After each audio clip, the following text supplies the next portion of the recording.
Okay, hello everyone. Welcome to the month of March 2021's Monero Meet. It's going to be a pretty casual meet this week, just because we already had a pretty big, very busy Monero morning with the Monero community meeting and with another event with Monero Talk on Clubhouse, which sadly I can't join yet because I have Android, but apparently I will be able to at some point. Everyone is losing their shit over this reskinned audio app that it was invite only. But we're glad to have some people here. It looks like we have relatively light viewership too at the moment, but that's fine. We're going to cover some of the important Monero news, and if you have any questions about what's going on, let us know. At the moment, you just have myself, Justin, and you have Scott. Two of us are from Monero Space. We're here to say hi. We may also have Rotten Wheel on in a little bit too. He said he was interested. So yeah, I think we're just going to get started with some of the important news that came out. So the Monero subreddit hit over 200,000 subscribers. Woohoo! It's growing pretty quickly again. We see that across the rest of the cryptocurrency space. So sadly, it's not really like unique to Monero. It's more like everything is doing pretty well. So everything's growing. I know on the cryptocurrency subreddit, for example, we had over not technically not over. We had just under 60 million page views for the month of February. So that was pretty intense. I think it's the most page views we've ever had. What else? Commit released a public demo code for their XMAR BTC atomic swaps. Those are really, really exciting. I know a lot of people want good options besides using centralized exchanges to swap in and out of these assets. So yeah, I think it's really, really exciting.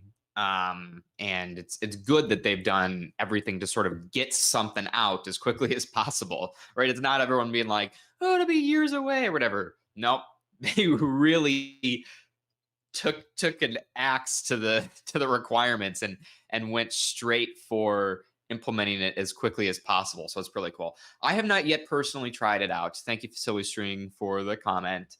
But I know others that have, and so far the feedback has been pretty good. Have you by chance looked at that or tested it out yet, Scott?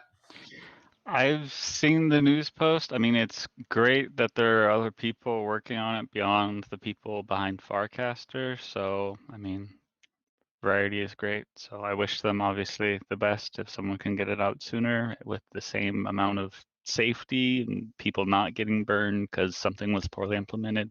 I'm all for it. So. Yeah, I mean, I can't assess the security of the code. That's something that'll have to come with testing and reviews. But in terms of the feature set, it definitely is carved back a little bit, but it still has the main things people want.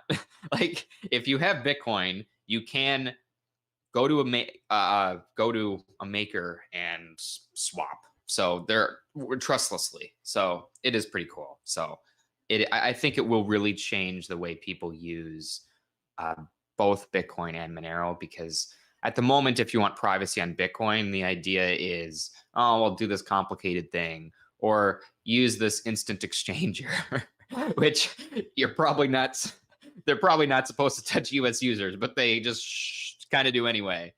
Here you can peer-to-peer swap with someone else, and your best mechanism of getting privacy on Bitcoin is just going to be swapped to Monero, right? You don't have to worry about exchanges or anything like that. Good question coming in. Will the swap implementation get audited? So, to my understanding, there hasn't been a plan to actually do anything of that sort. I think mostly people want to do it with testing, although I think that's a reasonable idea. I don't know of any audits per se, but I also think that the community would be very willing to put up some additional money to audit it if that makes sense. I'm not sure to what extent the code audit needs review. The research paper behind the initial idea, I can't remember if I can't remember if the research paper was peer reviewed and published in a journal. For some reason, I'm thinking it is, but don't take my word for that. Look and see if it was. But it certainly has been passed around for over a year now. I think it was first announced at CCC, the 36C3, or at least that's when they had a presentation about it. And then we had other presentations at DEF CON where they were architecting things out. So this has been a bit of a work in process on progress on the research side. Although that's a long-winded way of saying security is important, and if audits are necessary, I'm sure that someone would be willing to help contribute to that. Because yeah, at the moment though, just trade with a trusted counterparty and do it with small amounts in case that you accidentally lock up your funds. And that's why they do it on Bitcoin testnet and Monero StageNet at the moment. They don't allow you to touch anything else unless you really mess with the code. But of course, as people should be familiar, it's really, really quick to make the transition between like Bitcoin testnet and mainnet and Monero StageNet, which is literally meant to be the same as mainnet, just for you to have fun with.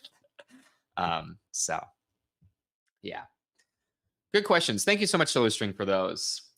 What other cool stuff? Oh, Bulletproof's Plus audit was returned by Zengo, I believe, Zengo X. Very thorough report. Overall, very positive for Bulletproof's Plus. So the community raised some funds for the Monero CCS to fund a second audit with JP Amison, who is very familiar with Monero's code. He previously worked for Kudelski and led the initial Monero audit on Bulletproofs normally for Kudelski. Then he left and became independent and did the audit for CLSAG, and now is doing the second audit for Bulletproofs Plus. So that's pretty cool. Someone's saying they tried the swap demo yesterday. The swap failed, and it published canceled transaction and refunded transaction, but you never got the testnet Bitcoin back. All right, so Flip, you definitely should tell people that are working on this what happened there, and help figure out whatever bug occurred or whatever difference in experience occurred there. That way they can squash all those. It's good feedback, I would say. And they made a Reddit post. Like, let me find the atomic swap post. Apparently, it's not one of the top posts of the month. We just have so many posts now. It's one of the last week.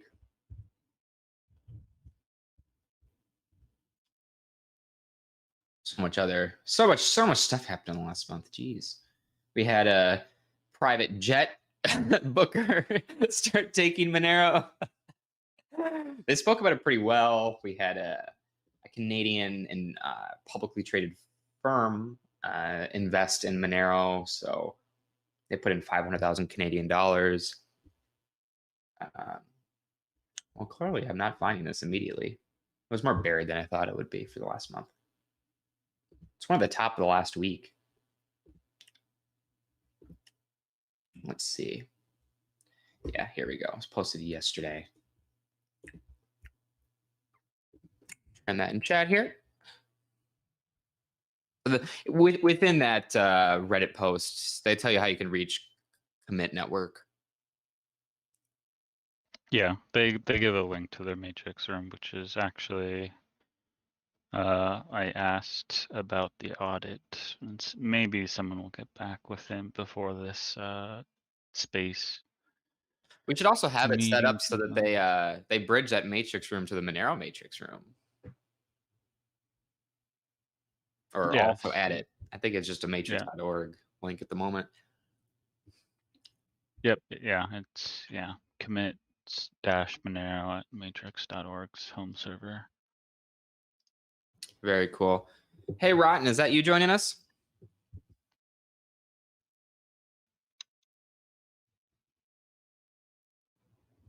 Looks like he's muted. We'll see if he figures that out. But someone joined us.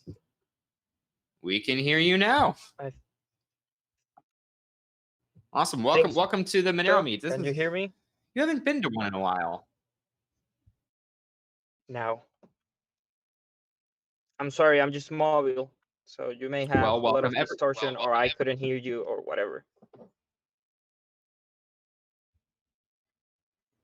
All right. Yep, no problem. Everyone who's watching these Monero Meets, Rotten is one of the longtime Monero community members, and he's available everywhere. One of the things he does with Andres is the Monero ES podcast. You want to talk about that real quick?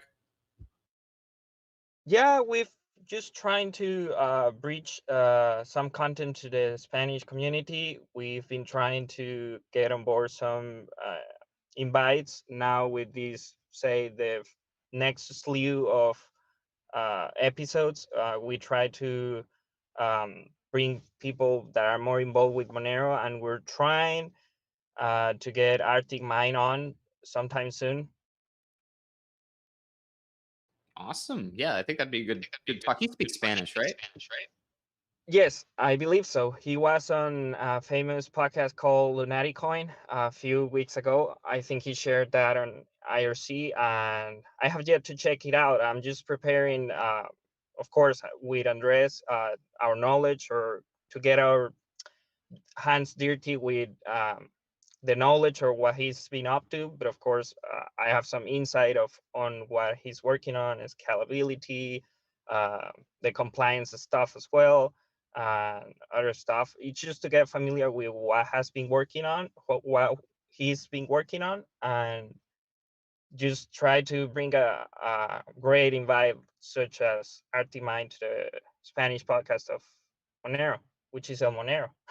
And I've been trying just to spread the word, and just so the community becomes aware that it exists at least, and try to ramp up the listeners and have quality content.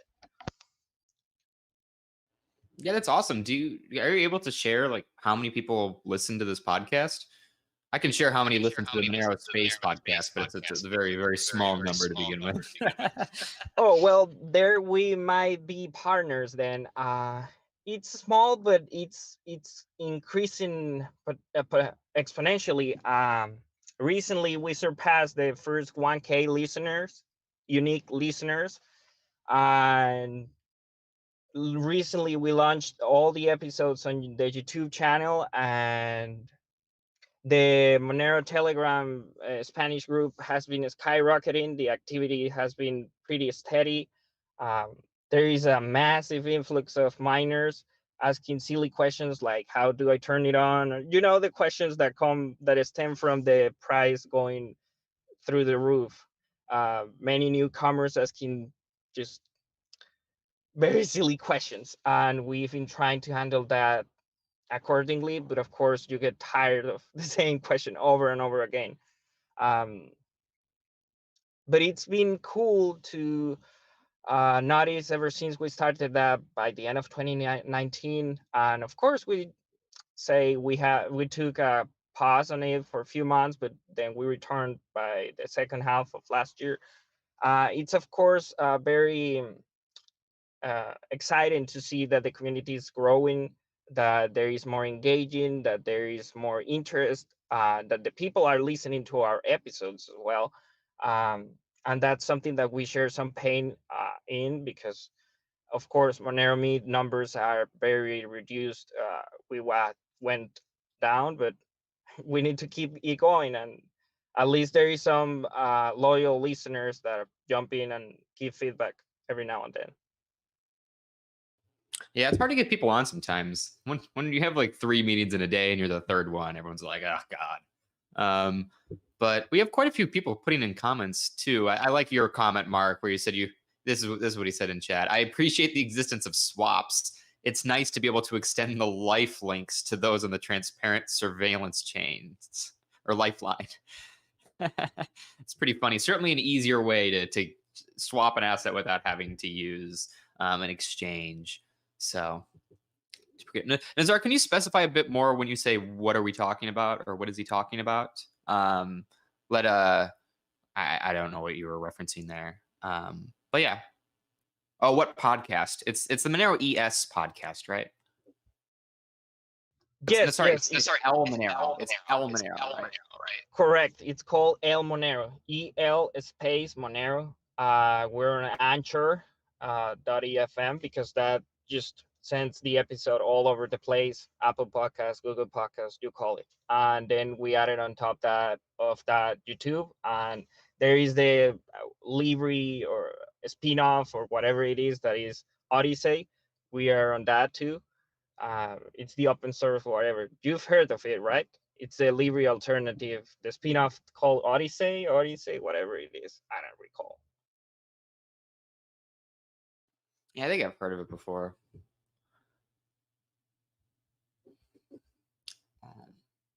Yeah, well, that's exciting. Obviously, you've been pretty instrumental in building out the community there. So it's good that there is a community, even if you can no longer be the person that answers every person's question about how they turn their computer on. You can still have a group where collectively they can answer that question for people, because people need help. And it's been super fun since Andres and I started this little idea of having the roundtables episodes, because we bring on some participants of the group that are pretty active and they have a voice, and we have layback conversation and we go back and forth. And of course, there is some differences, and but we argue about whatever is happening in the community, like the Monero Tesla event or the upcoming hard fork, all the polemic stuff. And it's great because, for instance, our very last invited person that came on just said before we started that episode that it was pretty fun and pretty entertaining because there were too many things that they weren't aware of. The privilege, so to speak, or and a manner of speaking, that since I lurk a lot on the IRC channels or whatever, I have more insight of what is going down, or how the community evolves. So that offers this Spanish community a door to understanding how the different work groups work, what happens in the background. You know what I mean? What goes on in the Monero shadows? Yes. Okay.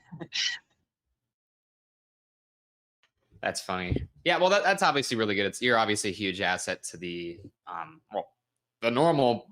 Well, I don't even want to say normal. The English Monero community, and of course the Spanish Monero community. I think it's really, really important.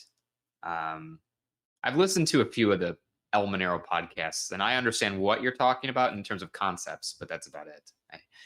I don't understand too much anymore of Spanish, sadly. I just didn't know that you even could understand any, so that's good news. Good on you. I took like 6 years of Spanish. It was so useful that when I was in Spain and people spoke to me in Spanish and then I responded in Spanish, they then just responded to me in English. So effective. Well, because we're just trying to practice your language and you're trying to practice our language. So it gets confusing. And I've been in that situation plenty of time. It's just it's how our thought process works. I want to practice your language and you want to try mine. And it gets confusing in your mind. And sooner or later, you either give up and just switch back to only English or only Spanish. But yes, that infighting between the two parties goes on endlessly. I'm going to switch topics here real quick just to bring another piece of news. So Kraken, which is an exchange that supports Monero, of course, US regulated, have a banking license. They allow native Monero deposits and withdrawals and have a pair with USD where you can wire money in and out. Well, they now added an option for you to connect your bank account and then do a bank transfer that's not a wire transfer. I think it's an ACH in the back end, but I actually don't really know. They haven't made it explicitly clear, at least. The fees are a bit larger, but they're like it's basically the way it works out is if you're buying less than about $1,500 of Monero or any other cryptocurrency, this is now a cheaper method for you. If you're buying more than 1,000 or 1,500 or what depends on your wire fee, it's still better to use the wire. I don't think they have withdrawals, so you can't like convert and withdraw it to your bank this way, but you can set up like a recurring buy, I think, at this point, to fund your Kraken accounts. That makes it easier for people who are buying smaller amounts. I mean, the fees aren't amazing, but they're not terrible. Like the fees are It's like 10 cents plus 1.7%. And then that's plus the spread. So maybe that's another percent. So you're really paying about 3% maybe. So it's not horrible. I mean, it's still probably less than you would pay on Coinbase for like Bitcoin or something. So take that as a win, right? You can pretty easily buy Monero on Kraken without or with similar fees that you would spend buying Bitcoin on Coinbase, or maybe slightly less. So I think that's really, really cool. Hopefully they'll have some ACH withdraw out there. Is it US only? No, Kraken is not US only. Now the funding method might be US only. Let me check what the announcement says. They handpicked people, so maybe they handpicked people that were only in the US to do this. But those that are in Europe, I think can do SEPA transfers. Yeah, they take SEPA. So you're already better off. Like if you're in Europe, you already had a better choice. Yeah, and I think too, like the mobile app to the Kraken Pro mobile app also supports purchases via card now, but only if you're in Europe. US isn't one of the supported countries yet, so Europe always gets the better hand when it comes, at least when it comes to Kraken, anyways, for the last year or so. Yeah, that's pretty interesting because on the crypto banking side, things are actually pretty okay in the US. I don't want to say it's good, but it's okay enough where the industry kind of like navigates around it. In Europe, things are definitely more messy. You have things like negative interest rates there, and like people charging you more like ridiculous stuff to set up accounts. It's less competitive than in the US. In the US, we have a decent amount of banks to compete, at least.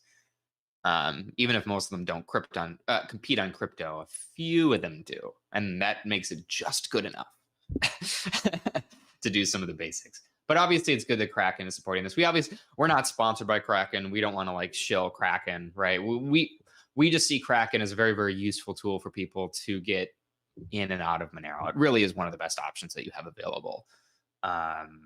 Beside, certainly better than most people like sending funds to, I don't know, another exchange, converting it to another asset, and then sending it.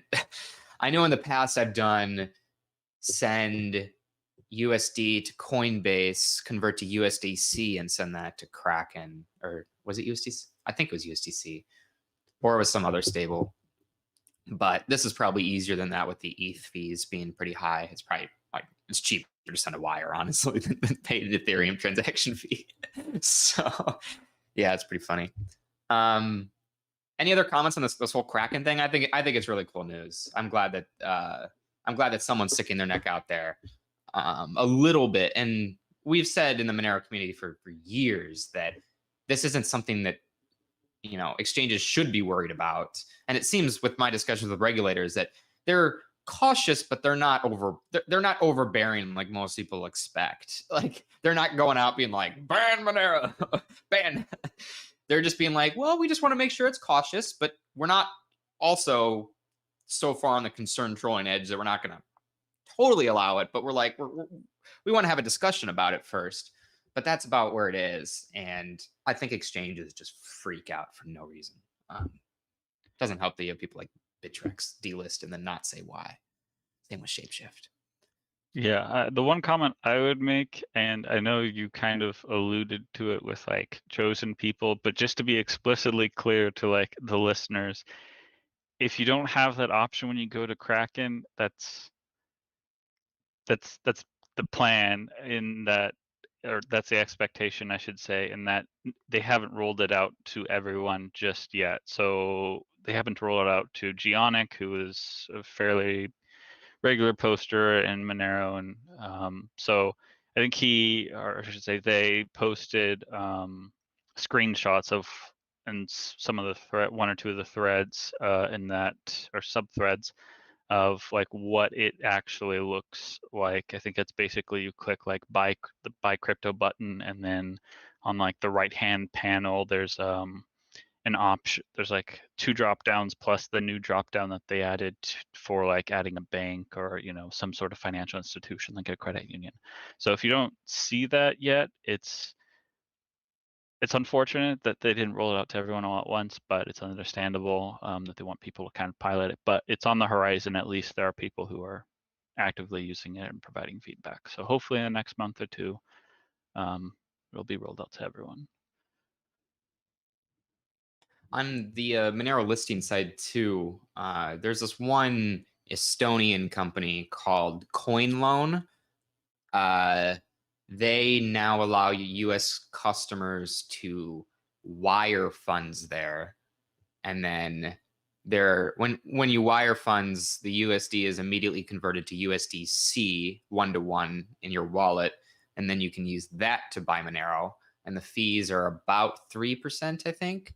So I don't know if you would use that over Kraken, but I just wanted to stress that it was another exchange that does have the ability to get in with Monero. They don't have so you can deposit and withdraw native Monero on that platform, but you can't take your Monero, deposit it, and then get USD back in your bank account. You have to do like a SEPA transfer to like your or SEPA, I don't know, SEPA to your Euro account or something. And that reminds me too, like for those that want something that's cheaper than like the $30 whatever wire transfer fee, I think SGP you have, I mean, obviously, I don't know if Fidelity has certain criteria to be able to open up a brokerage account, but do you want to quickly run through that? Yeah, just for people who, I mean, everyone hates fees, so. No. This is something I did a little bit of digging and found out that Fidelity processes outgoing wires for free. You don't need to pay to wire money from your Fidelity brokerage account somewhere else. And so what I did is I connected my Fidelity account with my Kraken account, and I did test that it worked for me to wire funds from Fidelity to Kraken. So if you have like money in your bank account, what you could do is send that to Fidelity, which takes about a day, and then you either same day or next day wire the funds to Kraken, and so it's like 1 or 2 days to go to Kraken with no fees. So, but the problem is you can't do it online, so you have to like print out this form and fill it all in, and then you need to take the form to a bank, heaven forbid, and get this like thing called a medallion signature guarantee, and then you need to mail it in, and then if GME explodes again and everyone's signing up for accounts, you have to wait weeks for their support backlog, and then it gets connected. So it's not exactly a super easy option, but I waited like 3.5 weeks or 4 weeks or something for Binance US verification. So I think people are used to waiting a while at this point. Yeah. Any other comments on exchange stuff? Any questions in chat about some of these exchanges? I know I don't think there's a reason that would prevent. It's not that I don't think there is no significant reason why U.S. exchanges cannot support depositing, withdrawing, buying, selling Monero. It's just that a lot of them just don't bother trying, and we need to get over the like. It's not the case if we can't do it. It's a case of, well, it's just not really worth us to worth it to us to bother. But obviously that's changing. I think we should start.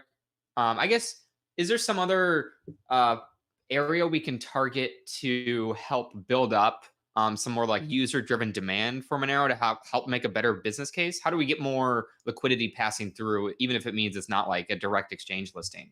I have a thought, but I'm going to open it up to you two first. I mean, I mean, we've had this conversation a little bit, I think, in the Monero space matrix channel / I guess bridged IRC. But I think for me, at least, like the past couple of years, a lot of it has been like trying to get more of the techie crowd, as it were, to kind of make whenever you think cryptocurrency and actual privacy, think Monero. And I think you kind of I think your comment pretty well highlighted that we're there at this point. Pretty much all of the dark web Websites have, for the most part, I think the majority are now Monero only. I mean, people can correct me if I'm wrong here. So at this point, I think it's really trying to, okay, Monero has established itself correctly as kind of the privacy cryptocurrency leader within the techie crowd. So now what sort of crowd do you go after? Oh, we lost someone. But what exactly that group of people is, I guess, I mean, kind of depends on like what the active community members' interests are, or their kind of social network, as it were. So like there's people who are sex workers who obviously really benefit from not being doxxed, that kind of thing. So I think that was kind of one of the groups of people that people were interested in maybe trying to drive awareness of, hey, you can protect your privacy, who you are, all of that. You don't need to expose it. You don't need to worry about a third party payment processor kind of blocking off your funds. Like, I think I'm not familiar with a lot of third-party payment processors, but I think it's against PayPal's policy to basically have people pay sex workers or that kind of thing with PayPal system. So here's this alternative system that's neutral. So I think that's kind of where the general vibe is in terms of groups of people to drive awareness to next. Obviously, if people have, it's really dependent on who your social circle, your network is with. So I mean, if you're, I don't know, if you happen to be, work for a Fortune 50 tech company and maybe you have some ends there in terms of driving adoption, but yeah. Yeah, I think sex worker is a good one. I'm talking with a few people to see what campaigns we can do on that end. Nothing's materialized yet, but I think that it will be it. I'm optimistic where we'll have some good ideas come out of that discussion. And the other one I wanted to say was just, we need more Monero ATMs. Why doesn't every Bitcoin ATM company list Monero? Like, it's just such an obvious business case. From my perspective, it's just, there are so many people that, like, the people who go to buy Bitcoin at at an ATM, like, they're the exact users that also want to buy Monero at these kiosks. So they're spending all the time adding things like Dogecoin and stuff. Like, sure, I get some people want to FOMO meme in, but like at the end of the day, Monero is a really obvious choice for that. And I think you'll maybe it might take like one major ATM company adding it, and then it'll sort of take off everywhere, I think. But I really think that that'll help drive some of the additional liquidity if you have a consistent stream of people using ATMs to transact. I think would be good. Out of curiosity, like, do you think because I know obviously ATMs are pretty expensive. Is there like a way that Monero community could be, fork the 8 or 10K, I think it is, for some of the more modern ATMs, and like sponsor the hardware spin up cost of an ATM, to put in Seattle or, whatever city is determined best, stateside or, Europe or Asia or whatever. Or is there, like a reoccurring, like, is there kind of a relatively easy way for the community to just throw money at an ATM operator business and be like, hey, we want you to offer Monero at this city, please do it, here's the money for the hardware, okay, thanks, bye? Or is it pretty intensive to maintain? I mean, you need to keep up with the Monero code. I think that if there's a market for it, like if someone actually built it out, I think that there'd be plenty of volume coming in to be able to maintain it. I really do. But I think most people haven't built out the tech back end, which I think sounds more intimidating than it is. But likewise, I don't want to like totally diminish it. It takes some work to do it. Someone has to do it. I know there's this one person who ran Bitcoin ATMs in Maine who was active in the chats, and he said that they use, I think it's Lamasu as their backend, and Lamasu's open source, and they didn't really. I didn't exchange many discussions. My main takeaway is, and I apologize if this is slightly incorrect, but my main takeaway is that the initial code that they have isn't really like extensible for supporting many assets. It's hard to like plug and play them in, but that rewrite is nearing completion to allow much more easier, like just add this component or add this other component. And they are like, they seem to know what Monero is, and they seem to be like, it appears to be on their short list. So I think, and by short list, I don't mean like short list that's 600 long. I mean like 2. So I think maybe it takes them starting it off, and honestly, maybe this means like once it goes, maybe that just means a Monero entrepreneur will set up some, what it takes to start opening these in a pretty cooperative U.S. state, and then just start strong, I guess. Get some initial demand out there, right? Because to some extent, we don't need to wait around. Anyone can start a company and go, right? To some extent, I'm thinking, why don't we just make our own stupid U.S. exchange, right? If all these other people are just, if the problem is that they just don't want to bother, well, we're bothered by it. How about we just do it? So ATM it's a lower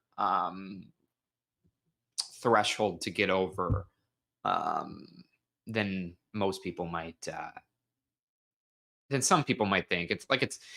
And also higher than other people think. Like, it's somewhere in the middle, but it's not extreme, is what I want to stress. It doesn't take $10 million to start a Bitcoin ATM company, right? So, yeah, I think I haven't talked to them in the last half month or so. I think I'll re-ping them and see what's up. But they seem. I agree. I think it'd be good to get this on. It was good to hear from that main guy, because I'll have to see where the updates are.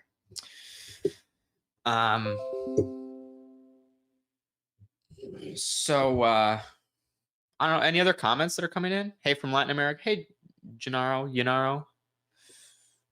Nice to see you. But yeah, we got, like, Monero's really made its appearance too in a few more just broad tech conversations, right? People who are just privacy oriented seem to be very much more likely to represent or talk about Monero. People who are just, I don't know, I'll like have channels that aren't only about Monero seem to be talking about Monero a little bit more. How do you think we like continue building that out? And this is just a totally like off the wall discussion here. I don't, I'm just filling time at this point.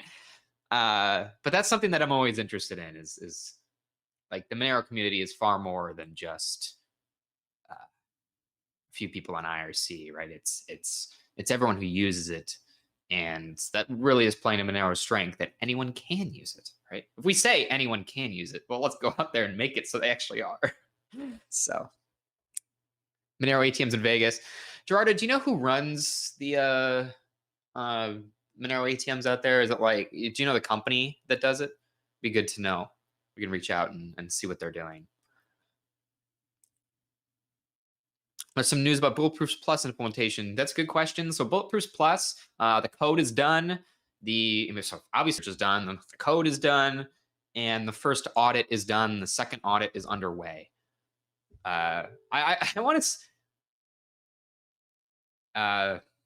On the audit side, Monero is so lucky. It's something we take for granted, but we can contact pretty much any audit company and say, hello, we're a Monero community member. We have this cool technology we want to have audited and implemented. So do you have immediate availability? Because for most audit firms, like, and I want to be clear, we have heard this response even speaking to them as like a Monero community member. For most audit firms, they try to plan months out, right? They want to have a lot of like the big projects scheduled in advance. If you want to work on something where it takes a month to audit, they don't want to like turn around and do it tomorrow. Like the industry is just like there's so many demands for audits that it's not like people are just sitting on their hands all the time, and they only have a little bit of flexibility. So with Monero though, yeah, I think people are just so excited to work on the project that they are much more flexible than they otherwise would be. It's one of those like, yeah, I'll make time for this. Not, I don't want to care. Like, I don't care. So that's one thing that we really have seen, I think, through most of the conversations we've had is that people are super, super interested. We're not like they're not auditing a DeFi project of the day that's the same as anything else, and they just want an audit to tick a box. They're working on a project that actually means something for that is actually used for the reason people want to use it, and I think that does give people like an extra reason to do it. Besides, I mean, obviously they're not going to do it for free, but it gives people a reason to want to do it, and I think that's really, really cool. So yeah, that's the status of the Bulletproofs Plus implementation. Speaking more broadly on what the Monero upgrade timeline looks like, there was a thought that we would delay the upcoming upgrade to like the end of the year or maybe the start of next year and incorporate more features. I don't think, I mean, no decision has been made, but I am pessimistic that that will happen. I think more likely an update will happen earlier with all the changes we know now, including Bulletproofs Plus and an update to better scale the adaptive block size and a few other things, and then take Triptych later. That's my best interpretation of at least that's my best guess. If I was betting on which one would happen, more likely I'd bet on 2 upgrades instead of 1. But we still shall see. Yeah, any other comments, any other Monero news that you want to talk about, Scott, or anyone else in the chat here? I mean, it's things are churning along. I mean, obviously, I guess the quick plug, I think it's come up in the last month is that the core now has an official core sponsored / run matrix server. So if IRC has ever been intimidating to you, and you like decentralized tech, by nature of using Monero and so forth, to check out using the Monero.social matrix server. It's perhaps not quite as shiny as Discord for those who use Discord for like gaming or so forth, but it's it's open source, so you don't have to worry too much about Discord listing in or whatever. But I mean, obviously you're in a public channel, so it doesn't really matter too much. But yeah, so if you've ever been put off by IRC and you've always arguably kind of to me the biggest feature of Matrix is that you don't need to run like a special IRC bouncer to have like a permanent session to record stuff while you're offline, and then you can jump back in.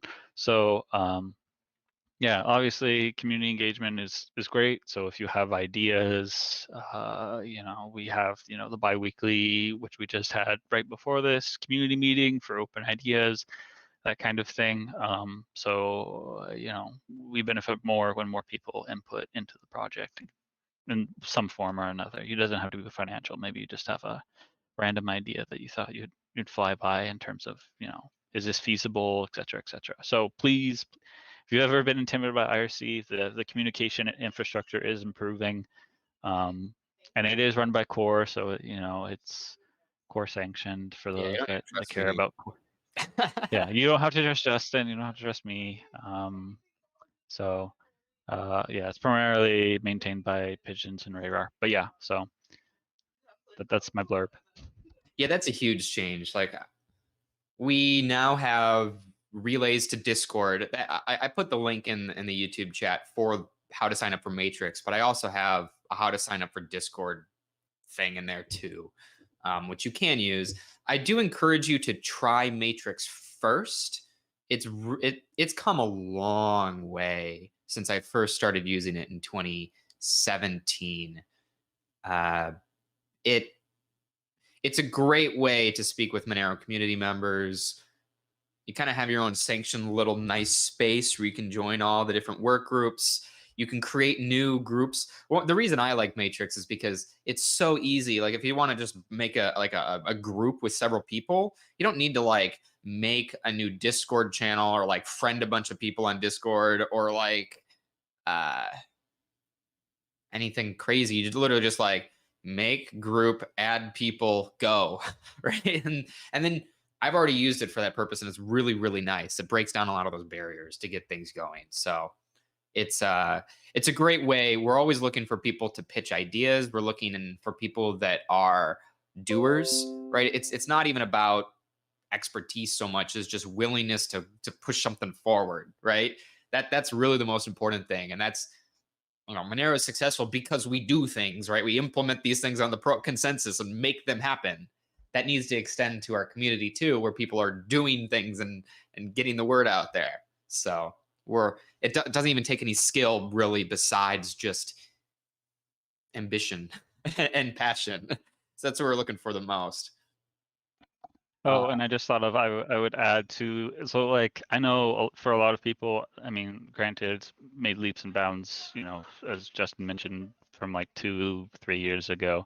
But if you do not like the default / reference client element, formerly known as Riot, there's a lot of there's a good number of, because it's open source, unlike, well, IRC is open source, but like unlike Discord, I guess, because Discord's probably the closest analog here.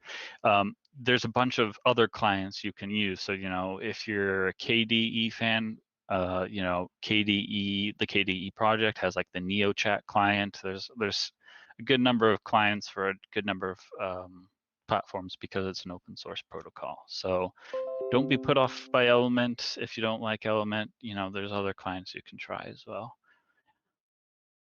And as Justin was mentioning in groups as well, I would also mention that you can have encrypted chats, which IRC isn't technically encrypted. So that's a big boon, especially if you're huge onto privacy, is you can have encrypted group chats pretty easily compared to IRC as well. It's just funny to me that like, woohoo, privacy, group chats, and then like IRC visible by admins of network backdoor. It's just like, can we? If only there was a way to fix this problem. Just pretty funny. Yeah, it's nice. So that the Monero core team members obviously will see everything in the public channels because it's a public channel. But if you create an account and just open up an encrypted chat with people, like you can have an encrypted room and even the Monero core team can't read what you're saying, right? It's nice. It's great. Some people asking about nodes real quick. So sorry, which other features? So yeah, going through these real quick. What other features would you like for the next hard fork? So if we have an earlier hard fork, which again I think is most likely, then the ring size is expected to be increased to 15 or 17. Also, I think it's kind of a 50-50 whether it'll be 15 or 17. Maybe 40-60 with most people saying 17. So we'll see what happens there. I think I personally suggest 15 because I think the 15 to 17 is really like just like, I don't know. But I don't oppose 17 either. I just don't see a big reason to use 17, but I'm not going to be like, I'm not a vehement opposer to 17 either. If people want 17, let's go with 17. So there's that. Bunch of other miscellaneous networking stuff, as you can imagine. In addition to VT Nerd doing a lot of the networking stuff as he has in the past, we also hired through the CCS. I guess hired is maybe a strong word, but someone opened a Monero CCS proposal to look at networking and was vouched for by Celsta and a few others. And so therefore they raised funds and they are doing their own review of Monero's networking code. So that way the intent is to make it more secure and more reliable. Because it's not like Monero doesn't follow a best practice. It's just that the code that Monero uses for a lot of the networking stuff is kind of like old, right? It's kind of, to some extent, it's a miracle that it works. And this isn't unique to Monero. I think this is kind of the way it works for pretty much all of these coins. But to some extent, like it's a miracle. And so it's good to have more people looking at it and making some pretty aggressive changes. Like Dandelion Plus Plus was an example of a pretty large change, but there are a few other things on a like even deeper level down that are being looked at this point. What else? Did you already talk about the working atomic swap? Yes, we did talk about the working XMAR BTC atomic swap. Check that out if you haven't seen it yet. I posted a link at the top of this live chat. And yeah, it's obviously really cool. They just sprinted to get a working demo out there. That's the way to do it most of the time.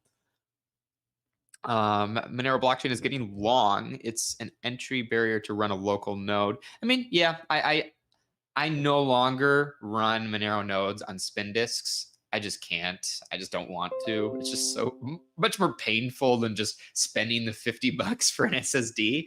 But yeah, I get why it can be a bit of a barrier. You can't run it on, well, you could, but you're not going to have a fun time running on a computer that's 30 years old.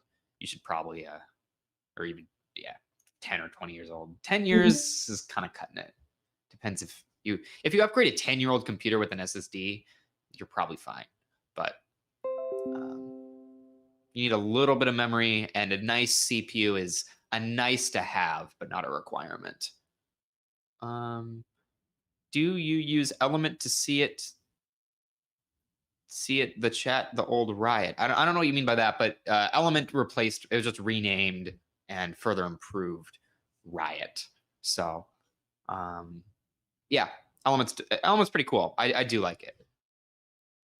So, yeah, I think that's most of the comments that came in. I just want to stress that Element is actually really, really, really simple. It's far simpler than most people think.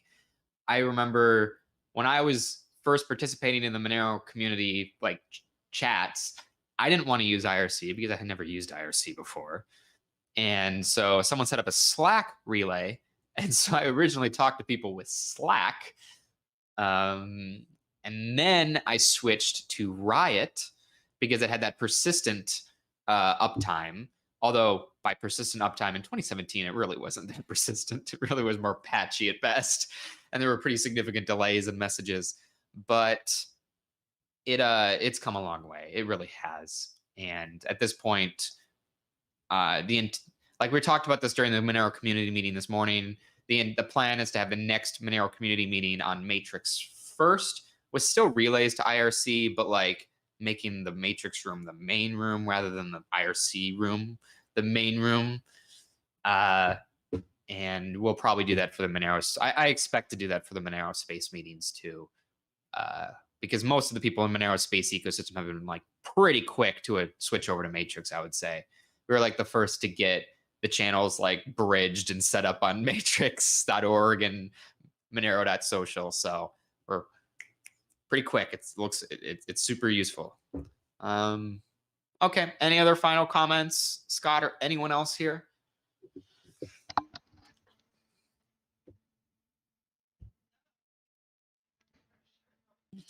Not that I can think of. I mean, I'm just chilling, I guess. Matrix. I guess I'll just throw in the little fun trivia fact that the French government has adopted, or I should say did adopt Matrix for like their government agency communications roughly 2 years ago, I want to say. So I mean, you do have major players basically using and supporting the protocol at this point. It's not just a whimsy open source project. So nice. Yeah, it's a pretty serious project. All right, well that's the Monero Meet for this month. The two of us made it, and of course we had a cameo from Rotten Wheel here for a second. So make sure if you do listen to Spanish podcasts, check out El Monero. They're doing some really fun stuff there with our other friend Andres. Join Matrix, join Discord, hop in the Monero Space channel. We'd love to have you there. Oh, like I said, always looking for doers, always looking for ideas. Let's make things work. Anyway, I'm gonna end it here. Thanks everyone for your time. I'll upload this to our podcast anchor thing soon. And have a great rest of your month, everyone.